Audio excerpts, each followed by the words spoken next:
Se o irmão tivesse uma palavra para dar a seu filho, muitas vezes quando a gente dirige a palavra a alguém, normalmente por telefone, a ênfase que queremos dar é naquilo que é mais importante. Olha, não esqueça de colocar a máscara. Olha, não esqueça de comprar isso. Não esqueça. Então, é sempre uma palavra de advertência, destacando aquilo que é mais importante para os nossos filhos ou para o nosso cônjuge, dentro daquela orientação que é dada. A última palavra que é dada por Jesus, ela se encontra lá em Atos, capítulo 1, verso 8. E eu queria convidar os irmãos a abrirem as suas Bíblias. O irmão Arivaldo falou, está consumado, foi a última palavra de Jesus na cruz, antes de morrer. Nick falou também que, como o irmão Jair, que foi a ordem que Jesus deu na chamada Grande Comissão. Alguns comentaristas bíblicos dizem que provavelmente essa é uma visão de Mateus, dentro da mesma palavra que é pronunciada por Lucas, tanto em Atos, capítulo 1, e se os irmãos abrirem suas Bíblias em Lucas capítulo 24, versículos 47 e 48, vai perceber que tem a mesma conotação. A palavra de Jesus em Atos capítulo 1, verso 8, tem o mesmo significado, tem a mesma ênfase da questão daquilo que ele está colocando como comissionamento. Mas eu queria destacar não apenas os versos, o verso 8, mas eu queria ler a partir do versículo 6. Atos 1, de 6 a 8. Tá certo? Que surge de uma pergunta, de um questionamento dos discípulos a respeito dos tempos, quando se cumpriria o desejo dos discípulos. Atos capítulo 1, versos 6 a 8.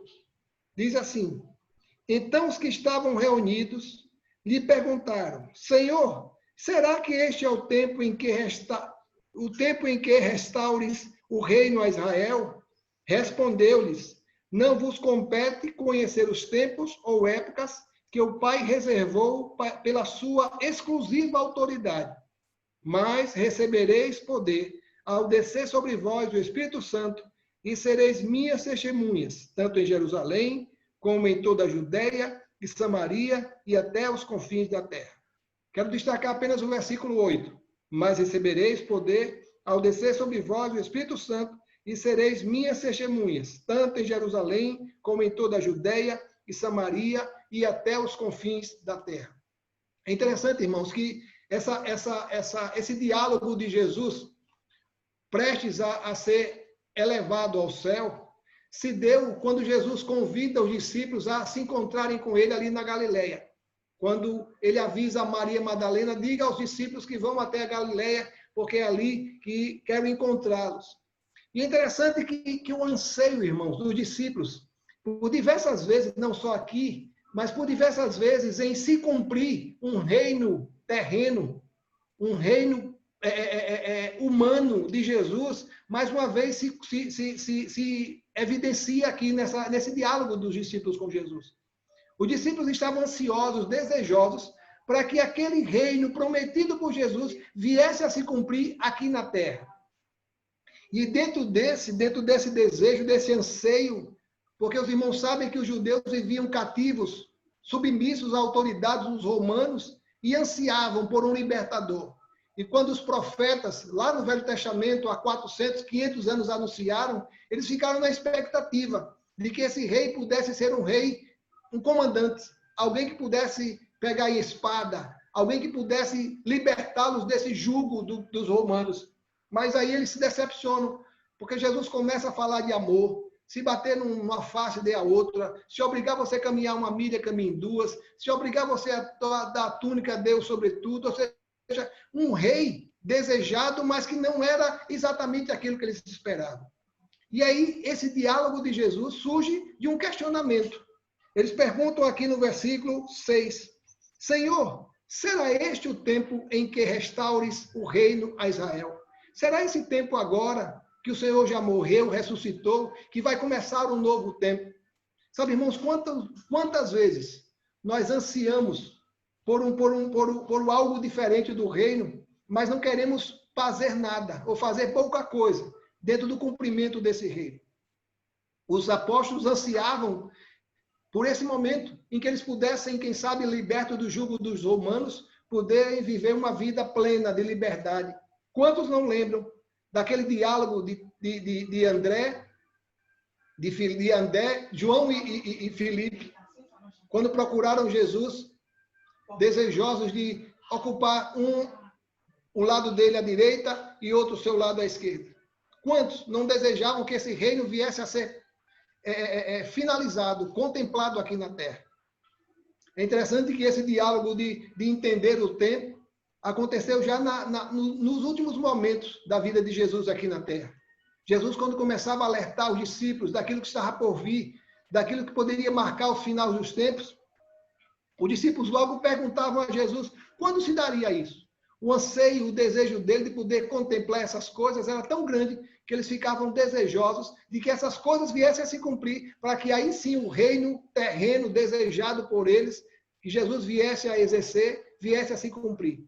Lá em Mateus capítulo 24, num desses diálogos de Jesus com os discípulos, quando Jesus está saindo do templo e contempla para o templo de Jerusalém e visualiza daquilo que estava por acontecer, quando no ano 70 Nero invade Jerusalém e destrói o templo de Jerusalém, Jesus estava prevendo aquilo que estava por vir. Lá em Mateus 24, versos 1 a 3, diz assim: tendo Jesus saído do templo, ia se retirando, quando se aproximaram dele os seus discípulos, para lhes mostrar as construções do templo. Ele, porém, lhes disse: não vedes tudo isso? Em verdade vos digo que não ficará aqui pedra sobre pedra que não seja derribada. No Monte das Oliveiras, achava-se Jesus assentado, quando se aproximaram dele os seus discípulos, em particular lhe perguntaram: dize-nos quando sucederão essas coisas e que sinais haverá de sua vinda e da consumação dos séculos. Quando isso se dará? Em que momento se dará esse tão esperado momento para nós? Quando se instalará o teu reino aqui na terra?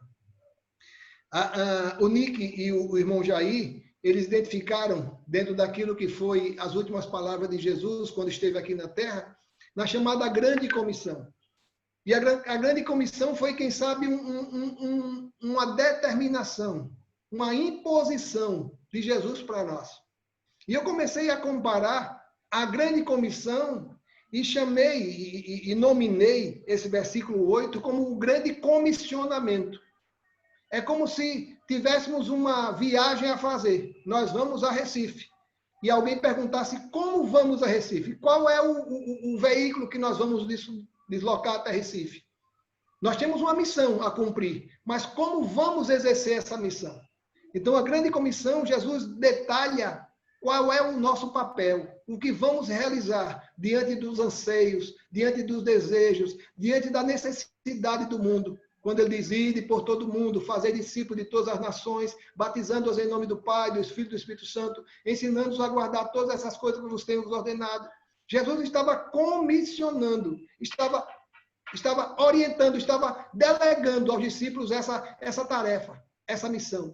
Mas quando eu olho para o versículo 8, irmãos, percebo como quem Jesus está dizendo: olha, vocês vão me anunciar, vão pregar, vão viver, mas não na autoridade de vocês, na capacitação de vocês. Vocês serão revestidos do poder do Espírito Santo. É interessante que consigo perceber pelo menos 4 características desse comissionamento. O comissionamento desse que Jesus delegou não à multidão, mas a um grupo específico de discípulos. A primeira coisa que eu destaco aqui como característica desse chamado é que ele é universal. Universal no sentido de que ele abrange toda a história. Desde o primeiro século, quando os discípulos ouviram de Jesus pessoalmente essa capacitação, essa autoridade, até o dia de hoje. Também entendo como sendo algo atual. Nunca vai deixar de sair de moda. O comissionamento que o Senhor nos concede é para realizarmos o seu trabalho hoje. Mas isso foi dito há 2000 anos atrás, não importa. Continuamos carecendo do poder do Espírito Santo para realizarmos a obra que temos feito. Terceira coisa, ele é pessoal. Ele não é para a igreja. Jesus não estava falando à igreja. Jesus estava falando a você e a mim. Vocês vão receber. Vocês receberão o poder do Espírito Santo. E ela tem uma finalidade, para que vocês sejam ousados, para que vocês possam anunciar sem medo. Mas a quarta e última característica desse comissionamento é que ele é real, que ele acontece, que ele se cumpre em nossas vidas, que não foi algo no passado, que ficou preso aos discípulos, mas é algo que podemos vivenciar a cada dia em nossos dias, a cada dia nos nossos relacionamentos. E é lindo, irmãos, quando eu posso entender a grandeza desse comissionamento, quando Jesus não só nos ensinou o que devemos fazer, mas como devemos fazer. Não aquilo que vamos realizar, mas na autoridade de quem vamos realizar. Não adiantava o Senhor nos incumbir, nos responsabilizar de uma missão, olha, vocês vão fazer, comprar, se Ele não nos desse condições. E diante desse comissionamento, Jesus estava mostrando à igreja, digo, o seu povo, a você e a mim, quais as condições que nós teríamos e temos para anunciar esse evangelho desejado por Deus. A primeira coisa que eu identifico aqui, nessa palavra de Jesus, é que ele colocou em nossas mãos uma arma poderosa. Não é qualquer arma, não. Ele colocou uma arma poderosa de garantia. Uma arma que realmente é comprovadamente eficaz. Na primeira parte do versículo 8, ele diz assim, mas recebereis poder ao descer sobre vós o Espírito Santo. Quando Jesus afirma recebereis, logo está ao alcance de todos nós, de todos aqueles que desejarem, todos aqueles que ansiarem por esse poder, receberão. E é interessante que essa promessa de Jesus, dia depois se cumpriu, no dia de Pentecostes. Ali no capítulo 2 de Atos, quando os discípulos estavam reunidos e o Espírito Santo desceu e todos eles foram tomados de ousadia e falavam em outras línguas, falavam em outros idiomas e todas as pessoas que haviam vindo de outras regiões entendiam como se nas suas línguas eles estivessem falando. Mas uma palavra que não podemos deixar passar despercebido é a expressão recebereis poder. Poder no grego é dunamis ou dinamis. A palavra dinamis ela é oriunda, ou a palavra dinamis dá origem à palavra dinamite. Ou seja, que poder nós temos em nossas mãos. Nós podemos contar. Mas precisamos ter muito cuidado que quando Jesus direciona esse poder até nós, quando nos disponibiliza esse poder, ele não está dizendo, olha, vocês vão receber poder para realizar maravilhas. Não. Para realizar milagres. Não. Para realizar curas. Não. É interessante, irmãos, que muitos e muitos se acham no poder, ou na incumbência, na posse, desse poder, e pensam que é esse poder para impressionar. Olha, eu tenho o poder do Espírito Santo para realizar maravilhas. Amém. Mas não foi essa a finalidade maior que Jesus nos comissionou, concedendo a nós o poder do Espírito Santo. É um poder que é sinônimo de ousadia. É um poder que é sinônimo de destemido, de alguém que não tem medo, que alguém que tem coragem, não sua, não própria, mas coragem dada pelo Espírito Santo, de enfrentar, não se preocupar com o que os outros vão achar, de não estar preocupado com a resposta daqueles que estão à sua volta, mas sentir ousado a viver e, quando possível, falar desse evangelho. É interessante que a gente consegue perceber claramente, irmãos, lá no capítulo 4, no capítulo 3 de Atos, aconteceu aquele milagre do paralítico, onde Pedro e João estavam entrando no templo, e aquele milagre aconteceu no sábado. Isso causou uma perseguição em Pedro e João. Mas é interessante quando esses homens foram colocados diante das autoridades judaicas, questionados, porque realizaram aquela cura no dia de sábado. E se você perceber no capítulo 4 de Atos, veja os versos 8 a 10.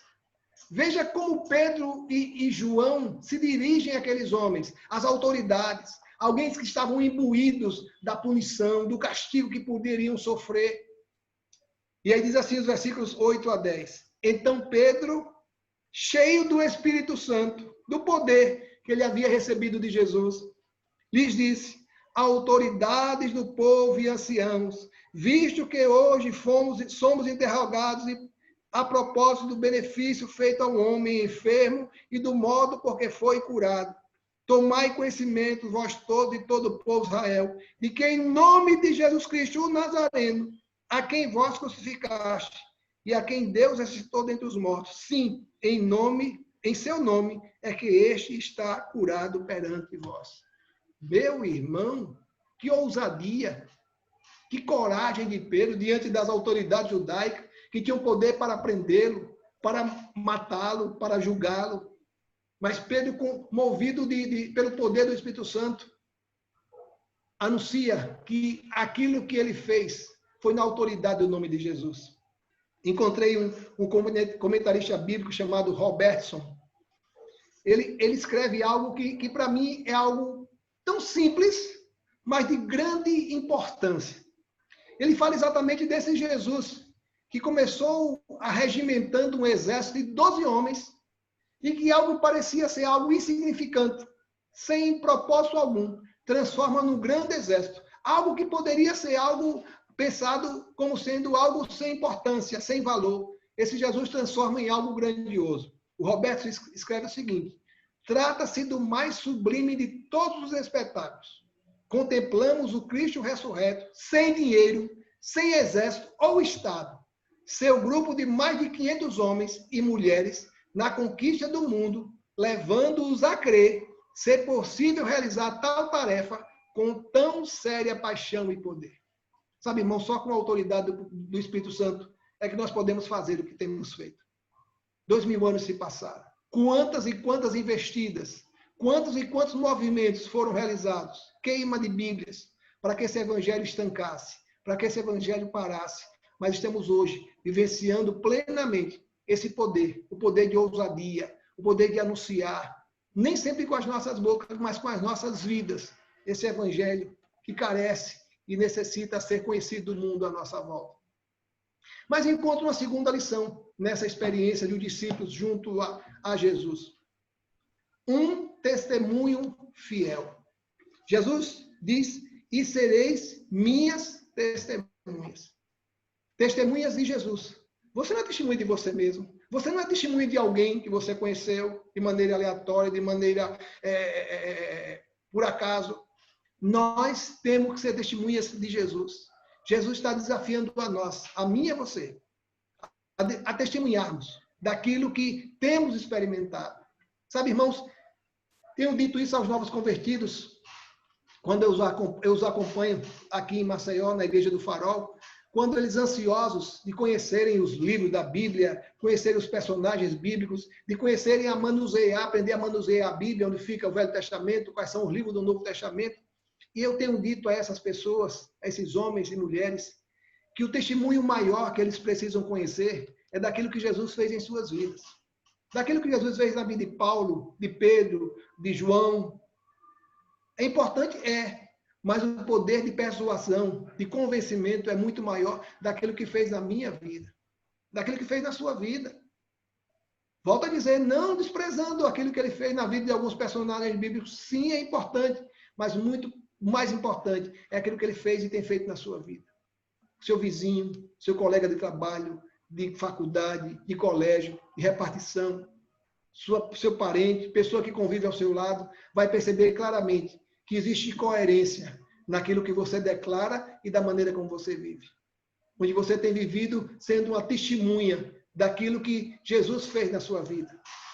Sabe, irmãos, o que o Evangelho sofreu durante todo esse tempo, os 1000 anos que se passaram, os 2000 anos que se passaram desde que Jesus morreu, esse Evangelho foi perdendo muito do seu poder de convencimento.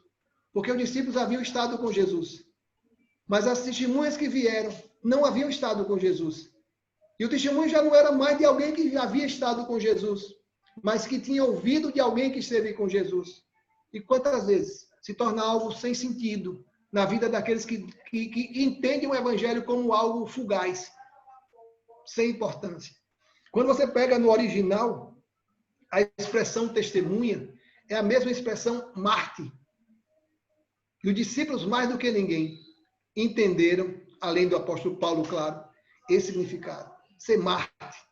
Lembro de um missionário, não sei se já disse isso para os irmãos, mas lembro de um missionário que chegou lá na Igreja do Farol, e ele era missionário nos países do Oriente Médio. E ele disse que uma das grandes inquietações para a vida dele como missionário, podia parecer algo que podia contrastar com a missão dele, é quando alguém se convertia a Jesus. E aquilo que poderia ser uma festa, uma alegria de conversão, ele disse, era como se tivesse colocado uma espada na cabeça daquela pessoa, porque a partir daquele momento, aquela pessoa ia perder a sua família, ia perder o seu emprego, ia correr risco da sua própria vida. Então, os discípulos entendiam perfeitamente a missão que haviam abraçado da parte de Jesus. Que aquela missão não era brincadeira. Não era algo que eu pudesse fazer quando tivesse tempo. E quando eu pego o papel de uma testemunha diante de um tribunal, de maneira secular, uma testemunha não expõe a sua vontade, a sua opinião. Não sugere alternativas. Ela coloca a mão em cima da Bíblia e diz, prometo dizer a verdade e nada mais do que a verdade. É essa testemunha que o Senhor espera de cada um de nós. É interessante que essa expressão testemunha, ela aparece 29 vezes, ou como substantivo, ou como verbo, no livro de Atos. Testemunha, irmãos, é alguém que viu ou ouviu daquilo que aconteceu na sua vida, na minha vida ou na vida de alguém. É alguém que presenciou, é alguém que experimentou dessa transformação. E aí volto os meus olhos, mais uma vez, para o capítulo 4 de Atos. Se você está com a sua Bíblia aberta, veja os versículos 19 e 20. Quando Pedro e João foram confrontados diante da desobediência da lei, por terem infringido a lei e terem curado aquele paralítico no dia de sábado. E quando eles são confrontados, são ameaçados. E aí no versículo 19, Pedro, dá uma resposta grandiosa, de homem ousado, destemido, não por vontade própria. Até porque eu estava pensando, sabe o que, irmãos? Consegue pensar esse mesmo Pedro, no momento que Jesus estava sendo crucificado? Lembra? Esse homem ousado, não era? Não, covarde. Aquela serviçal disse, você andava com ele? Eu não conheço esse homem. Chegou alguém e dava, não, ou seja, uma covardia imensa. Mas esse Pedro agora transformado, ousava confrontar as autoridades judaicas quando foi tentado ser convencido pela ameaça de deixar de anunciar Jesus. Mas veja os versículos 19 e 20. Mas Pedro e João lhes responderam, julgai se é justo diante de Deus ouvir-vos antes a vós outros do que a Deus, pois não podemos deixar de falar das coisas que vimos ou ouvimos. Sabe, irmãos, que coisa maravilhosa. E quando eu olho para trás, começo a pensar, me perguntar a mim mesmo, será que valeu a pena toda essa ousadia, toda essa coragem de Pedro diante do que eu estou fazendo? Será que eu, no lugar de Pedro, agiria da mesma maneira? Será que eu, Pedro, teria essa ousadia, essa coragem de confrontar as autoridades judaicas? Será que hoje a minha vida condiz com aquilo que foi a atitude de Pedro diante das pessoas, diante daqueles que não conhecem Jesus e que muitas vezes criticam e gozam, brincam daqueles que se declaram cristãos? Como tem sido a minha vida? Como tem sido o meu comportamento? O meu trabalho, junto aos meus vizinhos, com as pessoas com as quais eu faço negócio, com aquele homem da padaria, do açougue, do supermercado. É tão bom, irmãos, entender que isso aconteceu não na vida de super-heróis, de homens poderosos, mas foram pessoas comuns que se sentiram usadas e ousadas pelo Espírito Santo de Deus. Por isso, experiência com o Espírito Santo não é um luxo, não é alguma opção, algo que eu escolho ter ou não ter, mas é uma necessidade básica na vida do cristão. Está com a sua Bíblia aberta ainda no capítulo 4? Veja quando as autoridades judaicas começaram a ouvir o testemunho de Pedro. Veja o versículo 13. Capítulo 4 de Atos, versículo 13. Ao verem a intrepidez de Pedro e João, sabendo que eram homens iletrados e incultos, admiraram-se e reconheceram que haviam eles estado com Jesus. Isso fala muito ao meu coração, irmão. Isso fala muito ao meu coração. Esse homem correu o risco de morrer. Quantos e quantos personagens bíblicos do Novo Testamento deram suas vidas para que o evangelho chegasse até nós. E o que eu tenho feito nessa corrida de passar o bastão? O bastão me foi passado pelos meus pais. E o que eu tenho feito com esse bastão? Tenho guardado para mim mesmo? Ou tenho entendido que esse bastão precisa ser passado para outros e outros que carecem conhecer de Jesus? É tão bom nos alimentarmos nessa ousadia de Pedro, mas não era a ousadia dele, porque esse mesmo Pedro a gente não encontra no momento da crucificação, mas alguém que entendeu perfeitamente a missão que lhe foi confiada e na autoridade do Espírito Santo. Ele falou, respondeu diante da ameaça. Mas encontra uma terceira e última característica desse comissionamento deixado por Jesus. Ele fala mais, recebereis o poder do Espírito Santo, ao descer sobre vós o Espírito Santo, mas recebereis poder, ao descer sobre vós o Espírito Santo. E aí ele começa a destacar um roteiro normal, que deveria ser obedecido pelo crescimento do Evangelho. Mas recebereis poder e sereis minhas testemunhas, tanto em Jerusalém, como em toda a Judéia, Samaria e até os confins da terra. É interessante como foi algo determinado por Deus e cumprido pelos homens. As autoridades judaicas não perceberam que quando começaram a perseguir os cristãos, eles cumpriram aquilo que Jesus havia profetizado. O texto que nós lemos em Atos capítulo 8 fala exatamente dessa necessidade de cristãos saírem de Jerusalém, onde havia sido desencadeada uma perseguição, em direção a Antioquia, em direção a Samaria, e isso se cumpria, aquilo que havia sido profetizado, anunciado por Jesus. E é interessante como o livro de Atos, ele é geograficamente descrito com essa propagação do Evangelho, como o Evangelho se expande, como o Evangelho se espalha nessa sequência. E eu encontrei aqui algumas anotações e disse que no capítulo 1 até o capítulo 7, o Evangelho se prende a Jerusalém, se restringe a Jerusalém. Ali em Jerusalém, os cristãos começaram a seguir, a crescer, a serem perseguidos, a serem ameaçados. Os discípulos começaram a anunciar com ousadia o nome de Jesus. A partir do versículo 8, o Evangelho já se expande, já alcança Judeia e Samaria. E um destaque aqui para Samaria. Os irmãos lembram da experiência de Jesus em Samaria? Samaria, onde moravam os samaritanos. Jesus está dizendo a você e a mim, filho, olha, você vai pregar até aqueles que possam parecer inimigos, pessoas que não gostam de você ou das quais você não se dá bem. Jesus, no capítulo 4 de João, entrou em Samaria, para que ele pudesse encontrar aquela mulher samaritana e, através daquele diálogo perto do meio-dia, pudesse transformar não a vida daquela mulher, mas a vida de todos os habitantes ali de Samaria, diante do testemunho daquela mulher. Então, em outras palavras, Jesus está dizendo, olha, vocês vão para Jerusalém, vocês vão pregar, vão ser minhas testemunhas em Jerusalém, mas também em Judeia, Samaria. É como se fosse um arco que fosse crescendo. Mas eu fiz questão de destacar Samaria, porque muitas vezes, irmãos, digo isso com tristeza, comigo, nós temos escolhido onde pregar, onde for mais conveniente, onde eu não tenha tanta perseguição, onde eu não tenha tanta resistência. E ali para mim é mais conveniente. Não.